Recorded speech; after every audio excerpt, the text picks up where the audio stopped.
Federico, we are back with the all-new Mac Stories Unwind. How you doing? I'm doing great. This is a very special day. I'm excited. I just feel like I'm excited too. I'm excited too. We've done a lot of these, Federico. We've been doing this since 2020. We've been doing Unwind for, is it almost 3 years? It is 3 years. Oh it's over 3 years now, I think. It's over 3 or years. Right about exactly. Wow. Yeah. So Unwind. So right off the top, we need to cover this. We are bringing some changes to Unwind, which we're gonna explain here for a few minutes before we get into the all new format of the show. So Unwind, we're gonna have a post on Mac Stories that explains everything that we're doing. Long story short, Unwind is not going anywhere. In fact, we are investing even more time and resources into Unwind. And we're going to make it even more fun. And it's still going to be short, less than 30 minutes every week. You're going to find Unwind for free in your feed. Nothing is changing there. But a bit of context, I think, is necessary. So once again, if you want all the details spelled out in a beautiful form, John has a great story on the site where he explains everything we're doing. But essentially, for the past few months, I've been thinking about this, and I realized that between Unwind, Unplugged, and the AV Club for Club Mac Stories members in Discord, I think we ended up in a place where we were doing a lot of similar things on 3 separate shows. Right. It's similar to the kind of craft that accumulates on, like, for example, on John's iPhone with all the test flight betas that he has and all the apps that he has. Or, and I count myself here, like the shortcuts that I have, or the games in my Steam library, for example. Yep. Over the years, and especially with 2 years of the pandemic, we were stuck at home. We started a bunch of new projects. And eventually I realized that we were doing a lot of similar shows in separate places. So I took some time to understand what is it that people like about Unwind, what is it that people like about Unplugged, and what is it that people love about the AV Club, which is the monthly sort of get-together session, sort of like a book club, but for all kinds of media that we do with Club Mac Stories members in Discord. So what we are doing today is we are unifying all of these things, and we're bringing everything together into Unwind. Meaning, you're still going to find media picks. It's still going to be a weekly show. John and I are still going to pick books, movies, music, TV shows, games, whatever. But we are rolling the fun aspect of Unplugged into this. So the casual conversations about the different cultures between Italy and America, my questions for John in terms of wildlife in the United States, or food, or beverages, or just traditions, and and the same is true for me, obviously. That fun, casual, sort of laid-back aspect of Unplugged is gonna become part of Unwind. And similarly, once a month, so you can expect 4 episodes of Unwind each month, right? 1 each week. One of them, usually, I guess, toward the end of the month, one of them is going to be the recorded version of the AV Club discussion from the Club Mac Stories Plus and Premiere Discord server. So that recorded version of the AV Club will be a monthly episode of Unwind, which means we are bringing, obviously, more fun from Unplugged into Unwind, and we're going to shine a spotlight on what we're doing with the AV Club, where we still talk about media, right? But with fellow club members. In addition to this, there's going to be, obviously, we are taking 2 paid benefits, right, for club members, and we are rolling them into a free show. Unwind is going to be free with sponsors. You can get it on Apple Podcasts. You can listen wherever you like. But we're not taking perks away from members, because in this rebrand and relaunch, Unplugged is going to become Unwind Plus. So in a consistent fashion with what we do with App Stories and App Stories Plus, there's going to be Unwind and Unwind Plus. If you are an existing club member at $5 a month or $50 a year, your Unplugged podcast is going to become Unwind Plus. And there's nothing else you need to do. There's nothing else you need to pay for. It's already part of your subscription. And Unwind Plus will be ad-free and will be released just like App Stories Plus 1 day early for you. Furthermore, if you are a Plus and Premier member with the AV Club, you still retain all the benefits of the AV Club, meaning you get to participate in the decision, in the conversation surrounding, hey, what are we going to watch this month? What are we going to play? What are we going to read this month? You're still going to be part of the AV Club, and those decisions will be made exclusively inside the Discord channel for the AV Club. And you'll get the ability to listen live when the AV Club session is recorded. You'll be able to listen live. You'll be able to join in if you want to participate in the AV Club. And of course, you will be able to ask questions because everything still happens in Discord. What we're doing is we're rolling everything together because we realized, hey, we're doing 3 separate things where we either talk about media or we talk about fun stuff. Everything of this could be part of Unwind. Why don't we just do Unwind and Unwind Plus as a simplification, but also as a way to put more focus and more energy and to really, showcase what we're doing here. Yeah, absolutely. And, I think there was a good reason to start all those different things at the time that they were started, but they kind of grew together into an overlapping set of similar podcasts and events. So it makes a lot of sense to kind of bring it all together. So I'm really excited. It's going to be a lot of fun. We're also reorganizing the Discord channels a little bit to emphasize the AV Club, to have an actual category called the AV Club and put channels in there, separate channels for things like TV and movies, books, podcasts, video games, music, all that stuff in one place. Because right now it's gotten... we have kind of an everything else category, and that's kind of grown a little bit out of control over the last couple of years too. So we're cleaning up the Discord a little bit to make it a little easier for people to find the media picks and participate in that stuff. And that will be an extension of Unwind Plus. So we hope you join us there. So just to clarify a little bit more, Unwind, so nothing is changing. The podcast feeds are not changing. You don't need to resubscribe. You don't need to pay anything extra. If you listen to Unwind for free, that still remains the free version of the show with ads. If you are subscribed to Unplugged, that feed will be renamed. It'll become Unwind Plus, which will be ad-free and be released one day earlier. And you may be wondering, hey, I'm a Club Plus and Premier member. What happens to the Town Hall feed? Nothing happens there.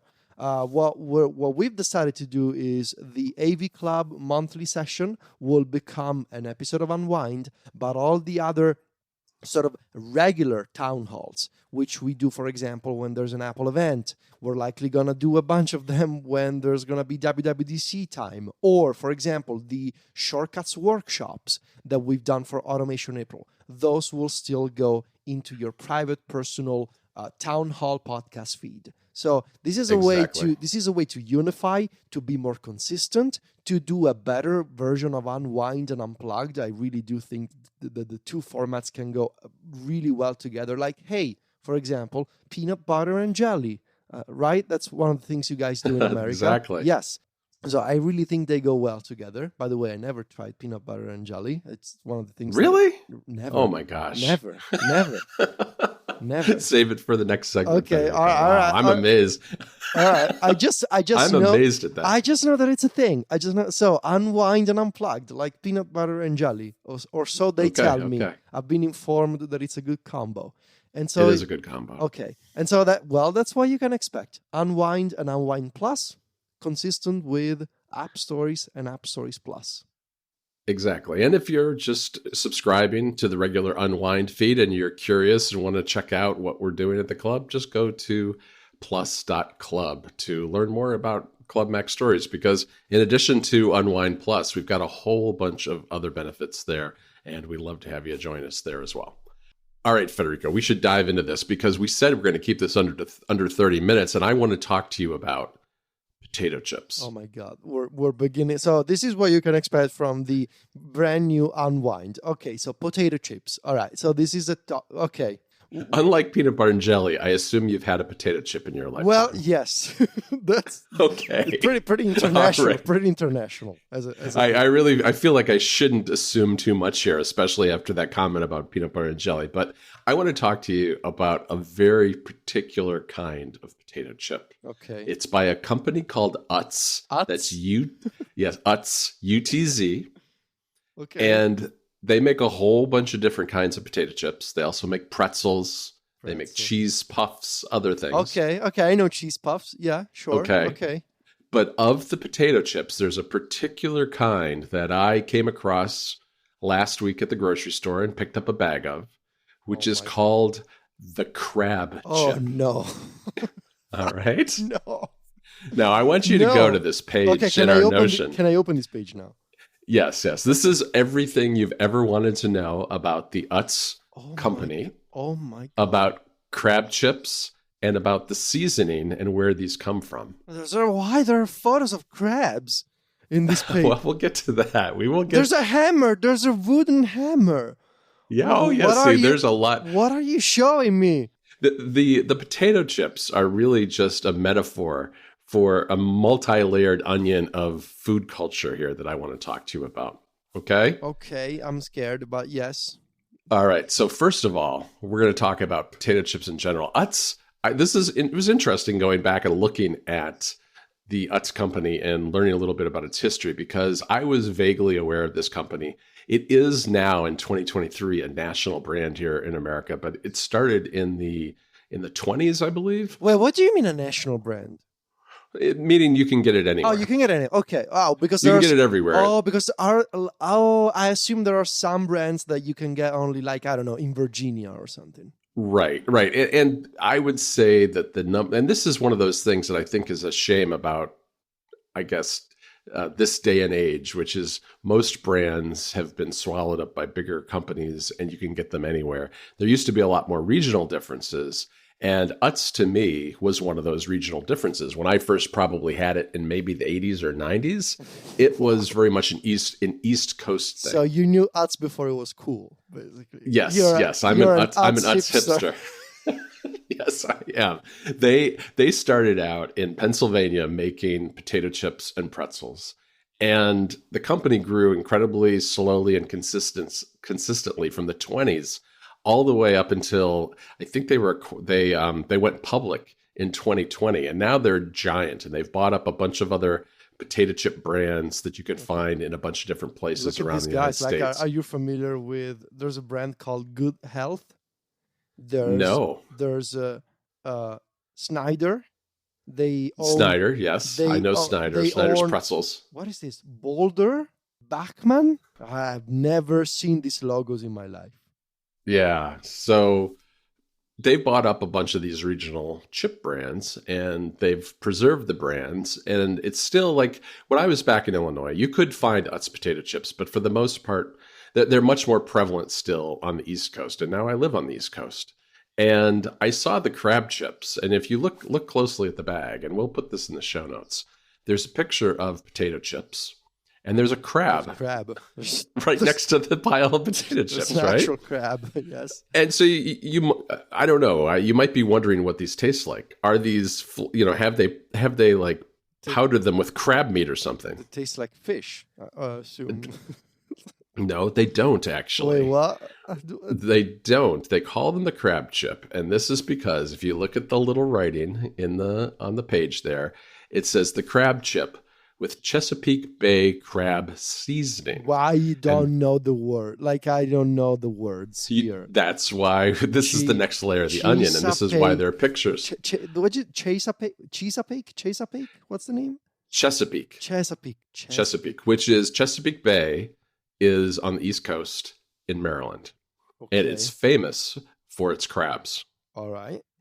So if in the summertime you were to go to the beach in Maryland, in Delaware, some very nice beaches there, you would find crab shacks all up and down the beach where you go in, and that's the picture at the bottom. Where you go in, there are rows of picnic benches covered with butcher block paper, just kind of that brown wrapping paper. Right, yes, okay. Right? And you order a bunch of crabs. They're steamed. So you got and they're served steamed crabs?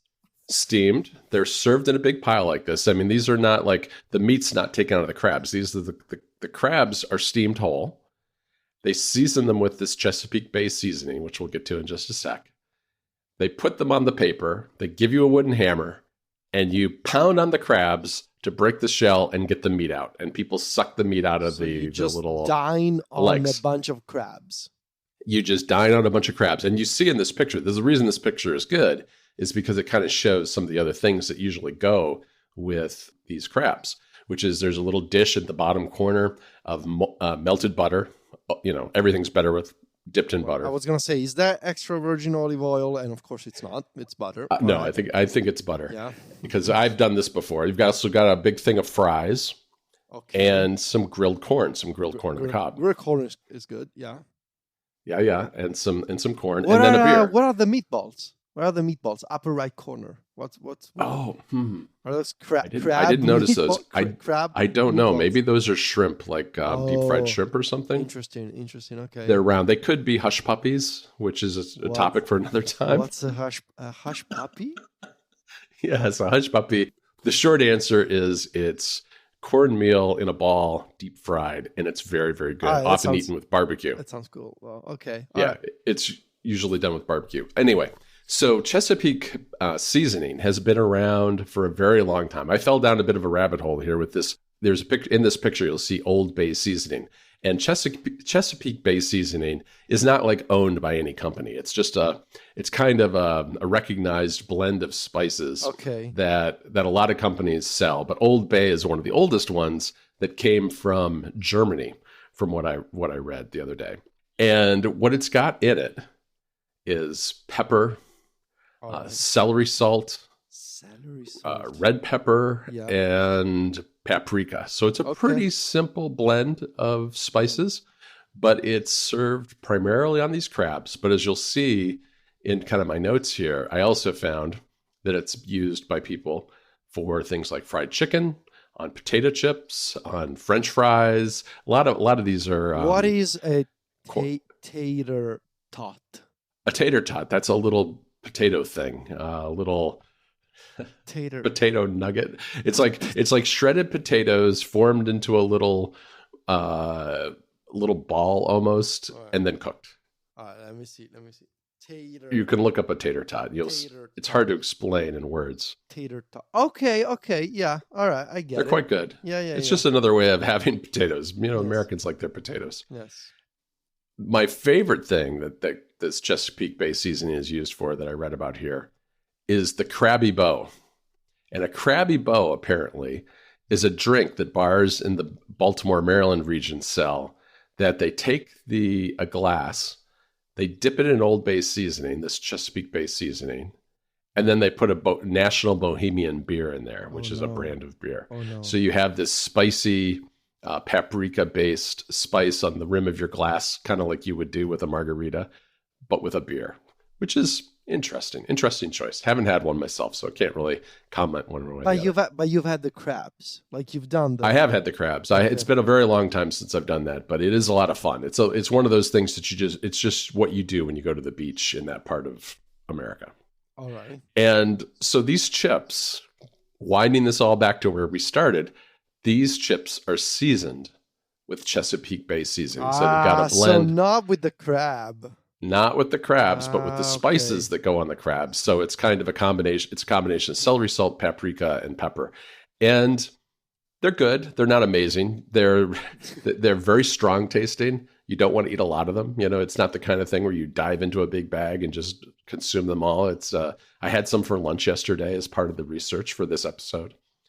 And I like them, but I don't know. I like plain regular potato chips better. Is it false advertising that they're called the crab chip? But well, it's called the crab chip in quotes. So I think they've gotten away with that. Plus, yeah, they have the double quotes around. But when I saw these at the grocery store, I looked at it and I was like, if Federico saw these, I think he'd think that they've been mashing up crabs. Yes, I would 100% think you guys in America have lost your mind by putting crabs into potato chips. Yes.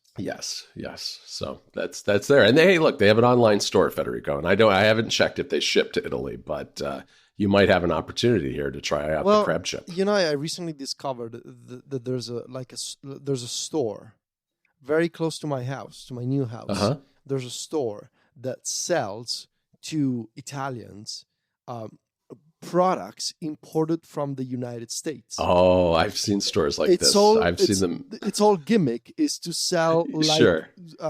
junk food imported from Candy and snack food, and maybe they have these potato chips. Maybe they have the maybe they Utz do, or you could become a consultant for this shop. I should go there, and I think I would get like an immediate heart attack if I tried a bunch of those things, because I can tell you, especially living with Sylvia, I am not used to junk food anymore. Like, especially I've been on a sort of strict diet for the past 2 years, and I mean, in the past 3 years.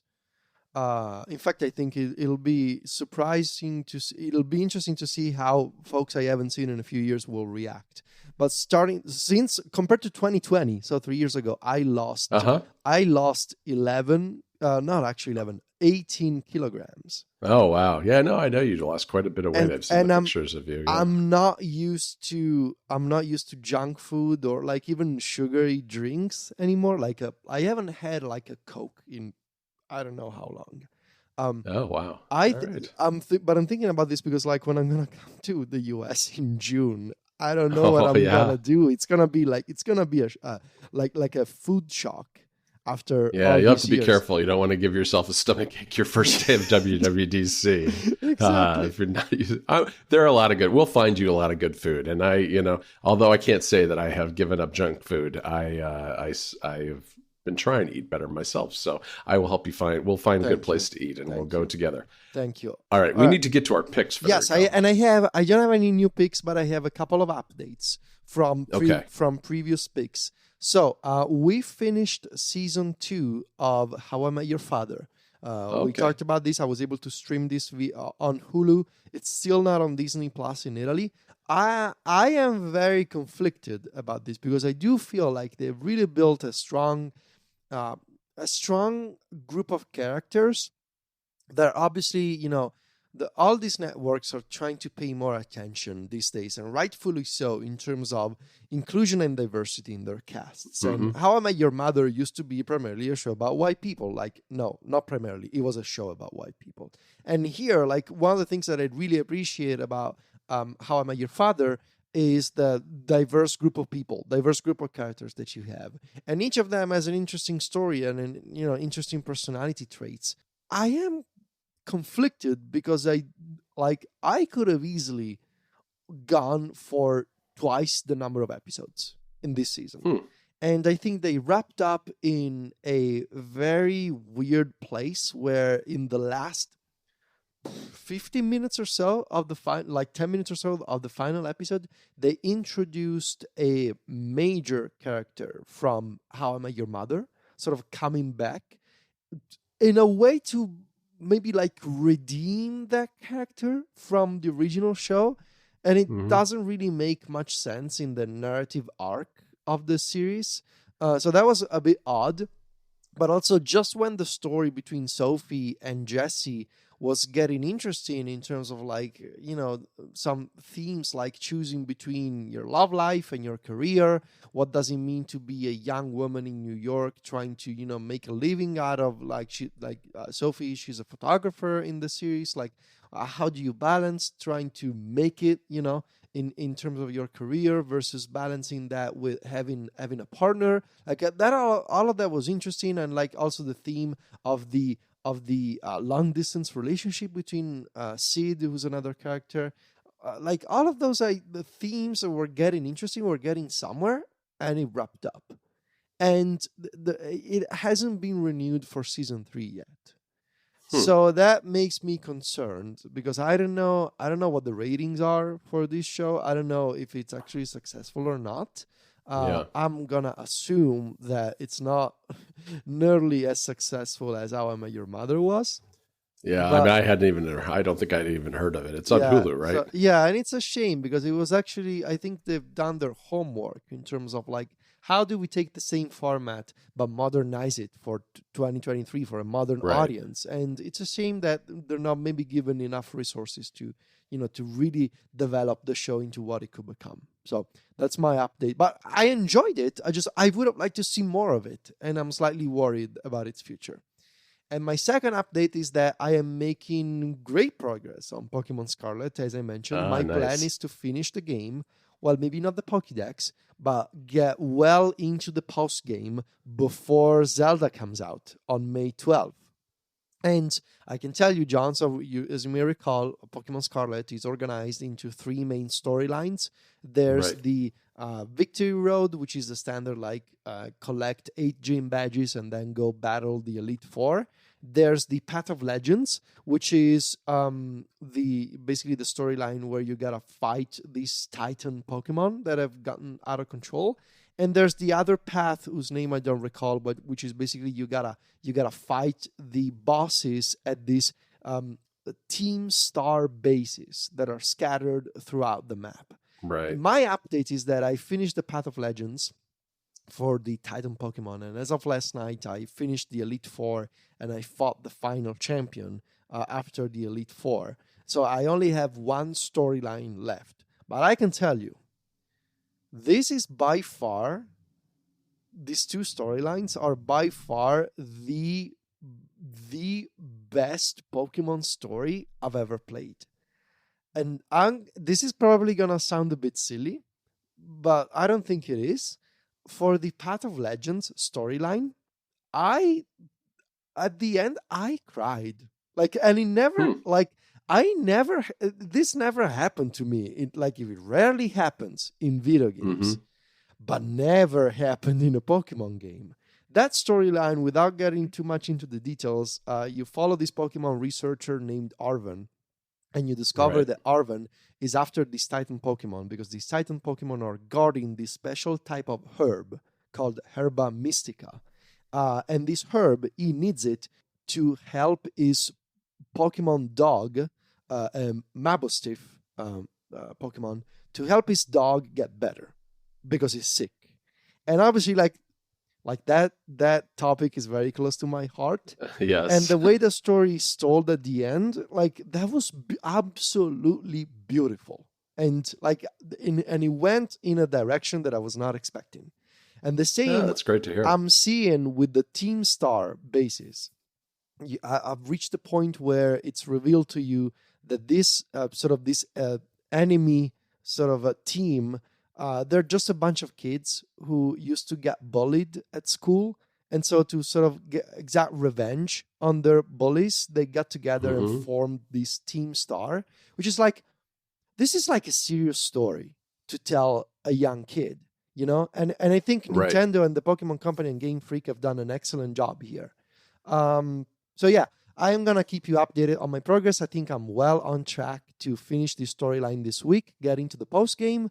And I am glad that I did this because I will be able to free my mind before Tears of the Kingdom comes out. But yes, if you maybe dropped off and you didn't finish Pokemon Scarlet, I cannot recommend the storyline enough, which is not something I was expecting from this type of game. That's great. That's great to hear. I need to dig back into it myself. I've been playing Breath of the Wild still as I wait for Tears of the Kingdom, and I've had a fantastic time dipping back into this game. I've been playing a lot more than I realized, or a lot more than I expected I would. I've got kind of a little mishmash today of picks. One is an anti-pick, which is the Apple TV Plus movie that just came out called Ghosted. Which you didn't like. Okay. Right, with Chris Evans and Anna de Armas. And it's a really bad movie. I mean, I would suggest people, you might see, big star power, action, thriller. Maybe this is a great movie to watch this weekend. I would take a pass and find something else, because I will tell you, this is one of the... Jennifer and I both fell asleep last Friday watching this because it was so dumb and boring that we just couldn't even take it. And we both kind of nodded off watching it. It's very long. It's not very interesting. And I don't want to go too much in depth on it just because it's not worth anybody's time, but I think it's worth avoiding. But I do have two other picks. And first of all, this is not a typical pick for this show, but I have to recommend some hardware that I got recently, some house stuff, which is an Oh, electric nice. grill that I got called the Weber Lumen. And I kind of like the name because Lumen is like very close to Lumen in Severance. And it looks almost like that when you see it on the box of the grill, but it's has nothing to do with this show Severance. It's a an electric grill. And people are, people have their preferences for grilling. Some people like charcoal, some people like gas, some people like other means of grilling. And I had never really used an electric grill, but we live in a condominium which has a relatively small balcony, and I have, space was an issue. Using burning stuff on the balcony was a bit of an issue. So I got an electric grill, and I've been super happy with it. It kind of looks like a retro metal suitcase sitting on its side that you put on a table and you plug it in. It's got some settings to do a bunch of different things, but the basic grilling is fantastic. It's worked incredibly well. It has like a nice non-stick grill that you can clean very easily. It has the ability to smoke meats, Mark Zuckerberg style. All right, because it has this little tray. Sweet baby race. Yeah, you can pull out one side of the grill plate, and put in a little smoke box that will smoke meats. You also have the ability to do steaming and use it as like a food warmer if you're having people over and you're just trying to keep some hot food warm for a long period of time. Really, really nice bit of hardware, and that comes in two sizes. There's a compact model and a little bit larger one, and I got the compact one because the reality is that most of the time it's just me and Jennifer, sometimes one of our kids. And, there's still enough room on it that even if we have people over, if we have a couple of couples or something over, there's still room to cook on it as well. And I think it'll be nice over the summer, because one of the things about North Carolina is it gets awfully hot here, and cooking hot food in the kitchen in the summer is you don't want to do just that. keeps no, it just heats up the house. So I'm looking forward to doing it outside instead. Very nice. And then to wrap this up, since we're already a little bit over our time. Well, but we had the announcement, so we can make an exception this time. All right, we'll make a little exception. I want to mention another Apple TV Plus show, which is called The Last Thing He Told Me. Well, I've seen the trailer for this one. Yes, it's got Jennifer Garner in it, and it's based on a book by an author named Laura Dave, which was a very popular book. I think it was part of like Reese Witherspoon's book club pick or something like that. And it is produced by Reese Witherspoon's production company. So it's got very good production values. I mean, it's like lots of great sets. It's set in Sausalito, California, which is just across the bay from San Francisco. It's a woman and her family who lives on a houseboat. Jennifer Garner plays the mom, and she's the stepmom of a teenage daughter, and she's just been married to this guy for like a year, and who had apparently lost his wife years earlier. And it's a mystery. It's a mystery thriller. It's not the very best show I've seen ever, but it is one of those shows that's like meat and potatoes TV, where you can just kind of sit down and enjoy a good mystery, even if at times maybe it's not, like the most unique television you've ever watched. It's not like this is like something you've never seen, like, I don't know, Severance or Game of Thrones. You've probably seen shows like this before, but it's a really good version of those kind of shows, because what happens is very quickly you find that the husband just takes off. He disappears. And Jennifer Garner's character doesn't understand why. And then she gets a mysterious message from him that says, protect her, presumably referring to the daughter, right? And then the daughter gets a mysterious message from her dad, too. And he's just gone. And he's a tech executive. He's the lead engineer on some piece of software for a public company. And you find out that the company has been defrauding the public as they're about to go public. And the implication being that this guy took off and disappeared because somehow he was involved in some sort of fraud with this company, but you don't know for sure. But, the CEO's been arrested and the dad disappears. And so Jennifer Garner is kind of thrown into this world where things aren't exactly what she thought they were with this guy. She doesn't know why he's disappeared. She's visited by the FBI. The U.S. Marshals visit her. She talks to her friend who's a reporter at, I think, the San Francisco Chronicle, who's digging up some facts and looking into things for her. And slowly but surely, you start learning more about this guy. And it turns out, obviously, I mean, I think this isn't giving away too much. It's not quite what it seemed. His life, his past, he has a past that she didn't know anything about. And so the entire series is kind of a detective show where she's thrown into this role of being the detective and trying to figure out what's going on, at the same time dealing with her teenage stepdaughter, who is kind of a typical teenage character who doesn't really like her stepmom, kind of treats her as the wicked stepmom, but over time they kind of develop a relationship through this process of trying to figure out what happened to the dad. And it's a relatively tight, short series. There's only going to be 7 episodes. They're 3 in. It comes out on Fridays, I think, on Apple TV Plus. And I've really enjoyed it. They tend to be like 40 minutes to an hour long. And definitely the kind of TV show that I just like to sit down and snack on from time to time. You could easily, I think, wait to the end of this and probably binge it over a weekend. And in that sense, I kind of wish Apple had done that, because I think it would maybe help with following the story a little better, because it's really not super long. But we've been enjoying it and been sticking with it. So I think it's worth checking out. All right, we'll do. All right, Federico. That's it for the first all-new Mac Stories Unwind. Nice. I think it was a lot of fun. Yeah, it was great. All right. You can find us over on macstories.net.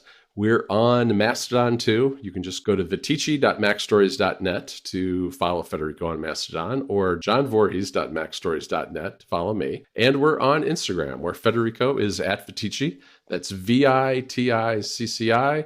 And I'm at John Voorhees. JOHNVOORHEES. Talk to you next week, Federico. Ciao, John.